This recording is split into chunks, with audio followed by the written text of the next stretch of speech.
plainte bu ñu ca noppee nag dañuy daal di ñëw ci ñetteelu ponk bi doon ponk bu mujj bi muy maître Olivier Sur bokk ci avocat wu Macky Sall yi nga xam ne jot na amal entretien ak l'observateur daal di ci xamle ni que Cour des comptes ak nga xam ne ñoom moo di ministère du budget nañu indi ay firnde yu wane ni que dette cachée dafa am réellement sinon rek ci kanam tuuti fii ak semaine dinañu génn rek daal di waxtaan ak presse sénégalaise bi ngir ñu mën a régler boobulee cas Babacar. waaw liñ ci mën a téye mooy waxtaan gu yaatu loolu nag dellu si waat mooy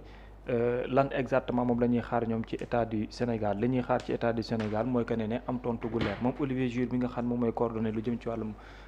avocat yooyu nga xam ne ñoo fas yéene layal président Macky Sall ndax ci fàttali li ko waral mooy président Macky Sall dafa sàkku ci ay avocat am pour ñu dem ci kanamu yoon non seulement ñu jox leen ay documents yoo xam ne dina attesté par rapport état du Sénégal li mu wax ci chiffres yi nga xam moo di dette cachée bi moo tax nag ñoom seen njëm bopp waxtaan gi mu sekk nag mooy ci laaj tontu yu baree bari moom moo am bi ci jiitu mooy nan la gisee li nga xam daanaka moo di requête boobule ak li nga xamante ni am na yan kii moom la mën a am techniquement ak tamit li nga xam moo di ci volet politique bi nee na bu dee ne ci wàllum technique la économie dina leen permettre ñoom ñu mën a leeral par rapport aux chiffres li nga xam ne nii wax nañ ko ci càkkuteef président Macky Sall bi tam volet politique bi dina ko permettre aussi moom ci jëmoom ak ay nitam mën a am loo xamante ni daanaka dëggu gu tegu moom lay doon beneen bi ci tegaatam moo di càkkuteef bi nga xam ne def nañ ko ndax am nañ aussi réponse ci kanamu ñi nga xam ne ñoo di Cour des comptes IGF ak ba ci bi nga xam daanaka ñoo di waa autorité sénégalaise di ministère bi moom tontu mooy ba ndégi ne amaguñu dara loo xam ne réponse la malgré lettres yi nga xam ne ni déposé nañ ko ci ñooñee ndax nee na tam la moo tax a jóg lu jëm ci wàllu requête bi mooy fas yéene indi ab leeral te nee na lañ bëggoon mooy ñu jox leen document yoo xam ne yu leer lay doon di attester par rapport à ces chiffres que ñoom ñu mën a am accès li nga xam daanaka moo ci chiffres yi mais malheureusement nee nañ doon na loo xamante ni daanaka antoogul léegi nag ci absence réponse bi nga xam ne ñu ngi koy xaar bu fekkente ni amul ban taxawaay leen la ñu fas yéene am boobu tam indi na ci ne dinañ dem ci beneen voie moo di cette voie mooy li ñuy woowee à l'amiable demeure li nga xam daanaka moo di ab introduire beneen recours boo xam ne en référé pour obtenir les documents moom la fas yéene ne loolu nag kañ lañ ko fas yéene def mooy ñoom dinañ amal taxaw seetlu gi nga xamante ni moom moo ci war beneen bi ci tegu tam mooy la ñu envisager ndax bokk na ci saisir li nga xam moo di officiellement FMI wala yeneen ak yeneen loolu tamit am na ci benn tontu boo xam nee na bii bi mooy FMI ci jëmboom ak la mu partagé information ñoom ñi gën a am leneen loo xam ne dinañ ko téye ndax ñoom la ñu tuumaal mais kàddu yi ki nga xam ne moo di ki jiite FMI tamit jot na ci waxam analyse parce que moom Olivier Sur dafa ne média Sénégal yi ñeneen ñi nga xam ne ni wax nañ ci interprétation yi du ne média bi dafa am noo xam ne noonu la ñu féetee mais wutee na ak li nga xam daanaka moo nekk réalité bi moo tax lu ci bare bari ñoom dinañ ko jàngatal seen bopp mais rien à voir ak volonté bi nga xam ne nii am nañ ko beneen bi tamit mooy lu jëm ci wàllum taxalin ak président Macky Sall fu mu toll nii li muy xaarandi mooy ëllëg bi nga xam ne dina ko àbbu ndax mën na dem sax ba ci ne dinañ génn ci biir réew mi wut ci kanamu yoon loo xamante ni daanañ ko sàkku beneen bi ci tegaat mooy lu tax mu pertinent seen requête bi mooy ci politiquement am na loo xam ne moom la ko jox mais beneen bi tamit mooy dina permettre ñëpp mën a gis li nga xam ne moo tukkee ci les chiffres ak lan moo ci xew bu su ko defee lu leer nañ mën a nekk loo xam ne nii luy tegu ci seen ay yoxo moom lay doon mais aujourd'hui daal ba ndekki ni li mu fësal mooy que ne non seulement amaguñu réponse ci Cour des comptes ni IGF ni ñi nga xam ne di ministère du finance et du budget mais dàquñu également aussi gën a kawal li nga xam moo tukkee seen wàllum taxawalin pour mën a am officiellement des documents yi attesté li nga xam ne la ñu tuumaal le président Macky Sall. jërëjëf Babacar Diallo nan nga jàngatee génn bi nga xam ne monsieur maître Olivier Sur daal dina koy génn bokk ci avocat yi nga xam ne ñoom ñooy dox li jëm ci wàllum dette cachée bi nga xam ne jot nañ ko waxal kii la di président Macky Sall ba daal di wax ni sax dinañ ñëw fii nii ngir wax ak presse bi. waaw xam nga diggante FMI ak Sénégal fu mu toll nii. ñu ngay xool ndax dañuy repartir sur un nouveau programme wala ndax l'ancien programme bi ñu suspendre moom la ñuy reconduire ou pas kon. FMI ak Sénégal ñu ngi ci beneen niveau fu mu toll nii. li ma wax nii maa ngi ko jëlee ci interview bi Abdoulaye Cissé def ak le représentant du FMI ci au Sénégal. mi ngi wax ne que fu mu toll nii waxtaan bi après ci loolu la jëm. mi ngi wax ne sax état du Sénégal ñoom li ñu bëgg mooy ñu rebâtir un nouveau programme sur la base duquel le partenariat va être adossé donc loolu noonu ñoom wax nañ ko. kon ñu ngi ci beneen niveau par rapport ak mbirum endettement beeg yu demee noonu kon nekkatuñu ci constatation ak yooyu noonu mais ñu ngi ci programme bi nga xam ne moom la ñu war a def léegi nag bu ñu waree def programme bu bees loolu dafay laaj ay yeneen négociation yoo xam ne ni moom lay laaj comme nekkul bi fi nekkoon nañu kii beneen ni kon léegi débat yi foofu noonu la nekk. kon état du Sénégal ak FMI foofu noonu lañ toll. mais président Macky Sall avec ses avocats aussi ñoom fi ñu tolloon man waxoon naa fi ci plateau bi bi muy def bi muy bind. ministère des finances et du budget di bind Cour des comptes ak yooyu man waxoon naa fi ne tontu du ci am parce que ku si nekk da nga nekk ci ce jeu ku su nekk da nga nekk say yitte ku su nekk da nga nekk say priorité mais kenn xaarul kenn ki di bàyyi priorité am di ñëw sa priorité yow loolu noonu defe naa ne moom xamoon na ko léegi nee na bu loolu weesoo dañuy dem cour suprême ak yu demee noonu donc je pense que aussi loolu stratégie la bu nu mën a nangul le président Macky Sall par rapport li nga xam te ni aussi moom la am par rapport à sa dette ku nekk say priorité ku nekk say orientation léegi nag ñu xool fan la mbiri di mujjee mais je pense que c'est une stratégie boo xam ne ni aussi moom teg na ko si wàllum politique parce que dama gëm ne fondamentalement li si am lépp mooy c'est pour internationaliser le débat mais surtout dans le sens où moom dina ko permettre mu mën a defar réputation sur l'international ak yooyu parce que boo xoolee kii communiqué c'est maître Olivier Sur man j'avais eu l'occasion de faire une interview avec lui bi muy nekk avocat Mame Mbaye Niang dans l'affaire l'opposant à Ousmane Sonko donc avocat la boo xam ne ni en général bu ko sénégalais yi autorités sénégalaises yi bu ñu ko soxlaa rek moom mooy bu gën a internationaliser un combat ak yu demee noonu gis nañ ne dossier boobu si Juan Branco di dugg il fallait que à l'opposé ñu am kenn koo xam moom moo leen kii pour le combat sur l'international gëm naa ne président Macky Sall aussi moom ku min Sénégal la nag moom dans l'affaire Karim Wade aussi il était avocat donc bu ko président Macky Sall jëlee dans cette affaire là bëgg na ku ñu internationaliser ko surtout au niveau des internationales ak yu demee noonu mais jàpp naa ne fa lay yem sa réputation mais coow li quand même njort naa ne ku su nekk yaa ngi sa trajectoire yaa ngi say priorité te comme ni ma ko waxoon fa laay ñëwaatee góob ma ne kenn dina bàyyi sa priorité pour dem si priorité keneen parce que ku ko def rek mooy tombé nga si piège keneen ka waaw fu mu toll man de la gëm naa ne état du Sénégal li ko war a gën a yitteel moom mooy xool dans les meilleurs délais nan lay amee un programme avec le FMI ñu relancer mbir yi donc loolu moo war a nekk seen ay priorité le président Macky Sall aussi priorité moo war a nekk defaraat réputation wax ne que li nga ko tuumaal demeewul noonu et tout donc si loolu la nekk ku si nekk si la yitteel nga nekk. jërëjëf Mouhamed. Babacar ban jàngat nga am ci sortie bi nga xam ne avocat Macky Sall daal dina koy amal ci bile dossier.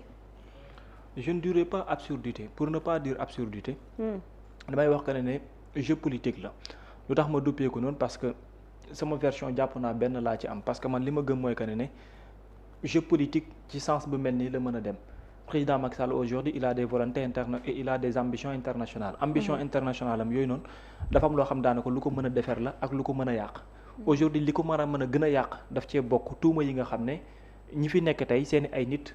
ñu ngi koy faral di amal même bu dee ne ci voie officielle bi ba ndege ni fësagul mais ñenn ci ay nit ñu ngi koy amal jëmale ko ci moom donc comment faire mooy jéem a contrer du jëm ci wàllum tuuma yu nga xam ne ñu ngi koy amal ci moom donc il est obligé di nekk ci yenn tentation yi nga xam ne daanaka comme yii la comme yu ci mel ni ay avocat wax tey ab plainte jëf fii ab wut ab document dem fële yooyu lan la mooy pour jéem a chercher à contester di gën a defaraat sa image la à l'étranger mais pour man li gën a am importance yëpp mooy ce qui s'est passé ça s'est passé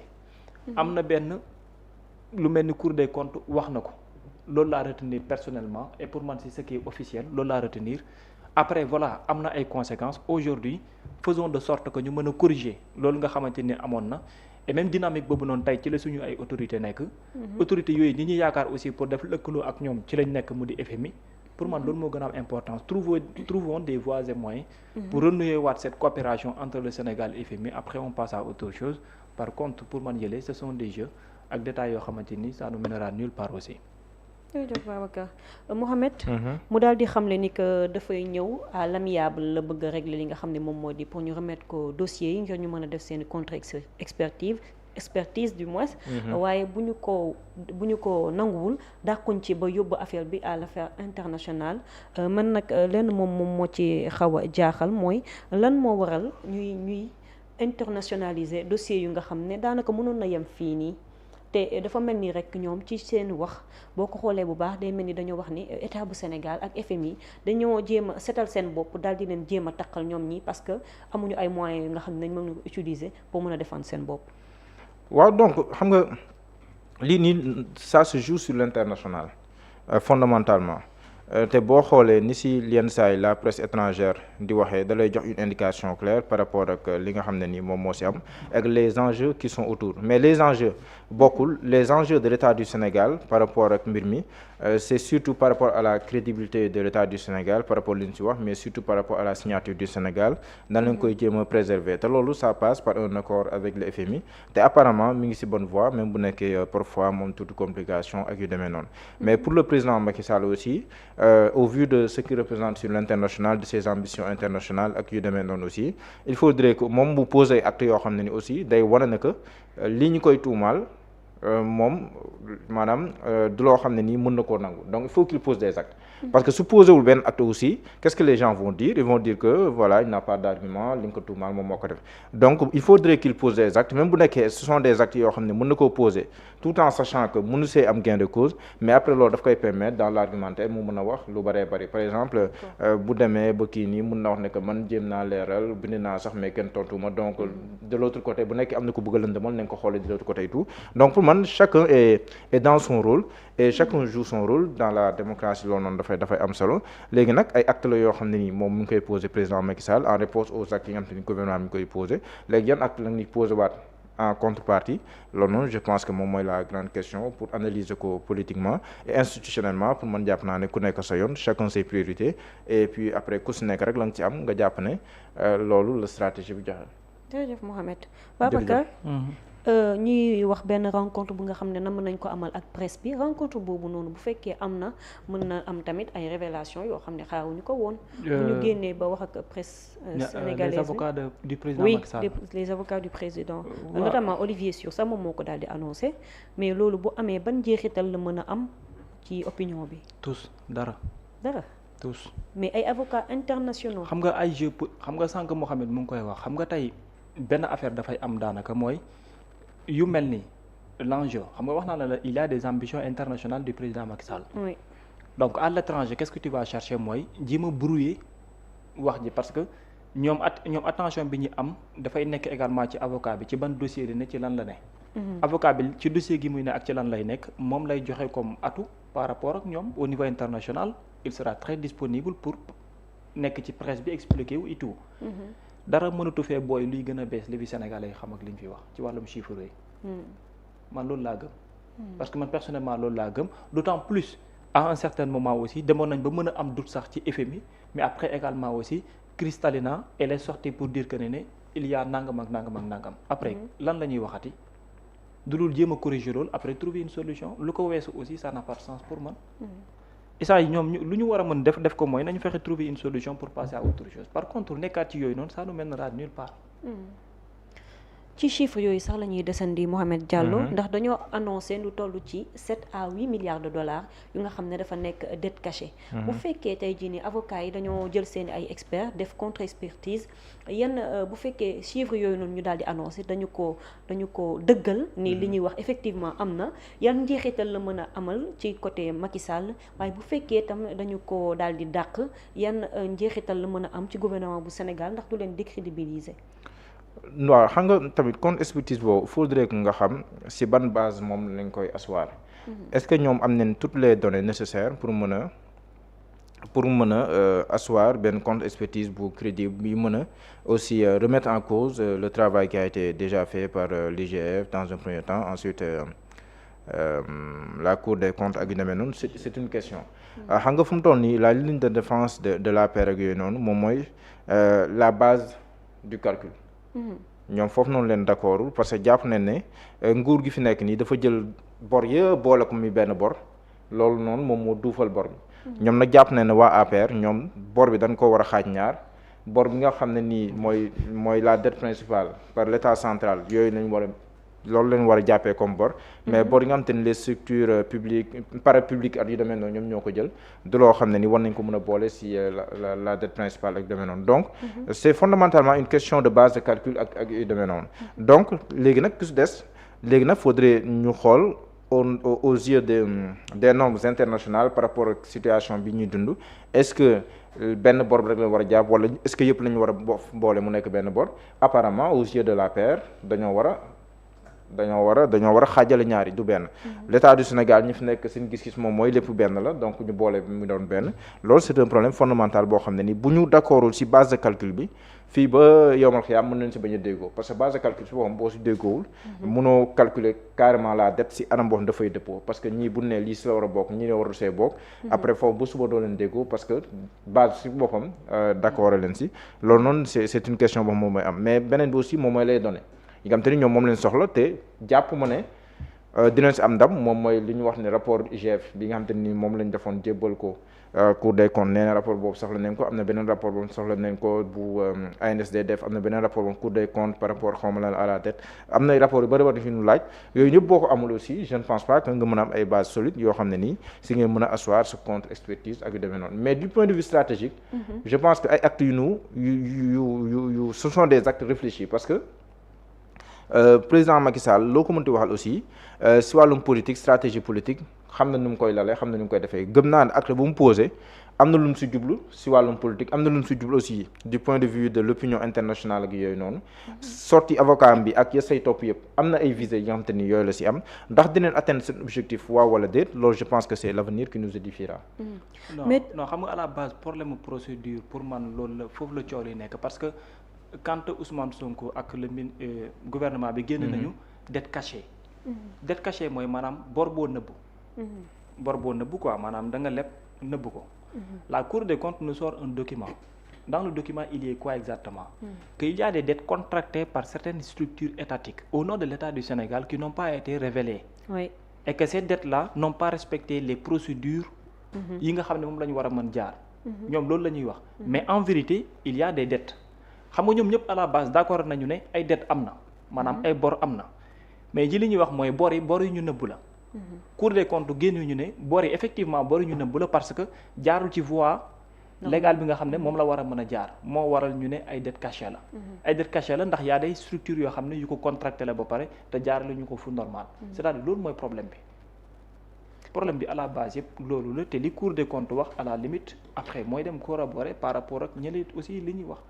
muy loolu maître Olivier Sur jot na cee àddu fi muy waxee ni fi ñu mën nañ utiliser comme par exemple li nga xam ne moom moo di secret défense ay yoo xam ne da nga ko war a commander waaye itam waru koo siiwal ndax dafay mettre en péril li nga xam ne moom moo di sécurité dëkk bi yoo xam ne waroo koo wax ci kaw muy jib te loolu noonu Macky Sall waru koo mën a siiwal.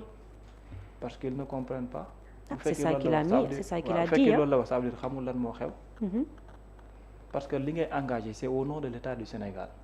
La loi de finances rectificative bi ñuy wax ak budget c'est au nom du peuple sénégalais li ngay contracté da nga koy def au nom du peuple sénégalais dafa war a dem sur la table des députés yi teewal askan bi pour ñu càmbar ko xam ne état lii la am ci dette bi lii la nii la ak lii la. mais li ñuy wax secret défense bi nag. secret défense ban. ne waruñu ko révéler. amul ci loolu la daal di xamal amul dette yoo xam ne président Macky Sall am na yoo xam ne mënu ko révéler parce que secret défense dafay mettre en péril sécurité moo tax may la parce que lu fekkee loolu la wax parce qu'il ne comprend pas dafa am li ñuy woowee secret défense ak yooyu ça n'a rien à voir lenn la mooy bu ñu demee ci wàllum achat lay doon ak yooyu am na budget yoo xam ne kenn du ko révéler parce que loolu secret défense la am na yenn dépenses yoo xam ne kenn du ko révéler parce que secret défense la mais contracter des dettes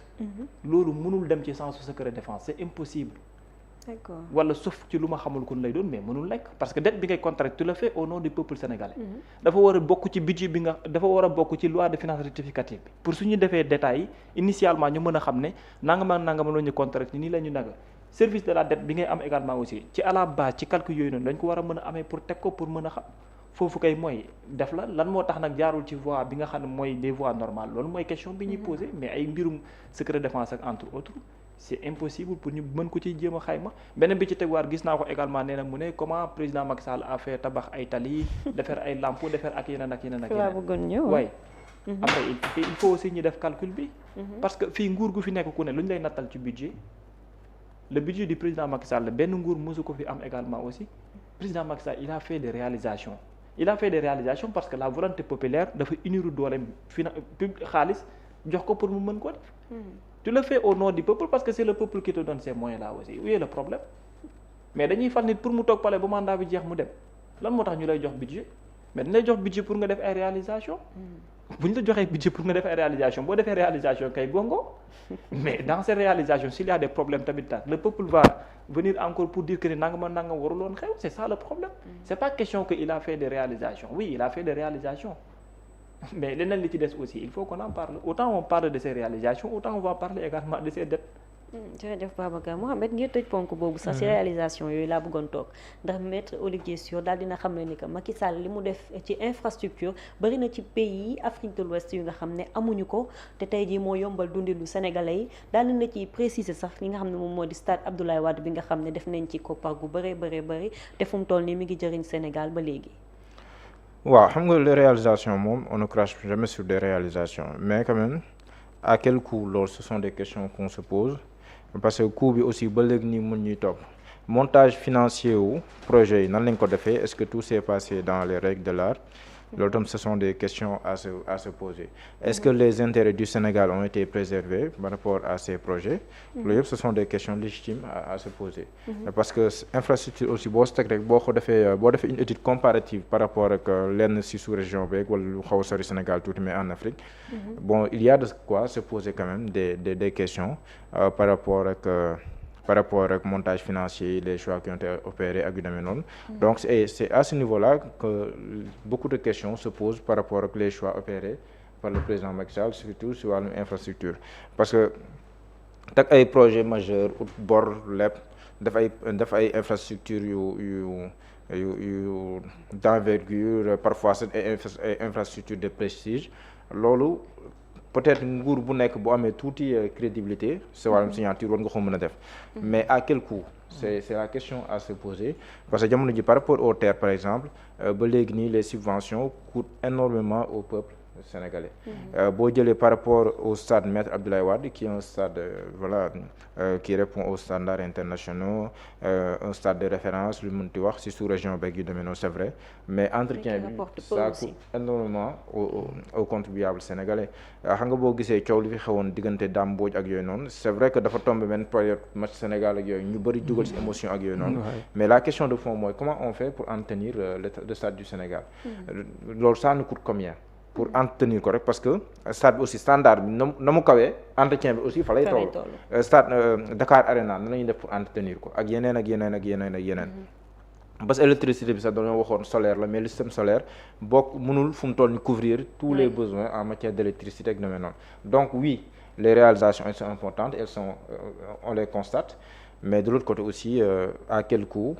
comment les montages financiers ont été faits les choix ont-ils été orientés vers l'intérêt du Sénégal loolu yëpp tamit defe naa moom mooy laaj yi nga xam te ni moom la ñuy laaj mais nguur bu nekk aussi ñu nga xaar nga réaliser parce que aussi mënoo nekk ci nguur réaliser woo dara loolu xel nangu ko moo tax ñii sax boo xoolee ñu ngi bëgg a accélérer les projets parce que les réalisations aussi dafa bokk ci li ñu xaar ci yow mais lépp da nga ciy jiital intérêt wu Sénégal parce que réew bu amul infrastructure du dem fu mu toll nii boo duggee réew mu mel ni Côte d'Ivoire si réew yi ñu gën a jege nga xool en matière d'infrastructure effort yi nga xam ne ni ñu ngi koy même bu nekkee des na lu bari si yenn zone yu reculé ak yu doon mais da ngay boo fa demee da nga tu es séduit quoi par déjà le bâtiment numérique en est l'exemple voilà donc tu es séduit voilà da ngay xam ne que loolu Rwanda bi le président Bassirou Diomaye Faye demoon keroog nga gis doxantu bu mu fa doxantu mais au passage ñoom seen déjà taxawal ci boobu kese rek doxantu bi jour boobu ñu initié voilà nga gis la verdure au niveau du Rwanda Kigali qui fait partie des villes les plus propres de l'Afrique ak yu demee noonu donc loolu yëpp daf lay jox ne que war nañ liggéey bu baax a baax ci wàllu infrastructure ak yu demee noonu ñii moom ñëwoon nañ waxoon nañ suspension 1 mois c'est satali mais dafa mel ni 1 mois mujj na nekk at boobu moytuwul donc loolu yëpp tamit dafay wane ne daf lu bëree bëri daal des na lu bëree bëri motagul même parfois li ñu jàpp ne moo gën a élémentaire motagul loolu nag liggéey boobu nag boo su bëggee nekk da ngay nekk ci liggéey bi ñu bàyyi coow lu sew li wax ju sew bi ni ko ñu doon waxee nekk ci ceeb mu sew bi parce que loolu tamit c'est extrêmement important les urgences sont énormes elles sont énormes les urgences donc nañ nekk ci loolu bàyyi coow lu sew li parce que da lay taaral te du la amal njëriñ ju bari te loolu tamit je pense que lu ñu war a mën a yebaale ñi nga xam ne ni ñoom ñoo fi nekk la. jërëjëf Mouhamed. Des infrastructures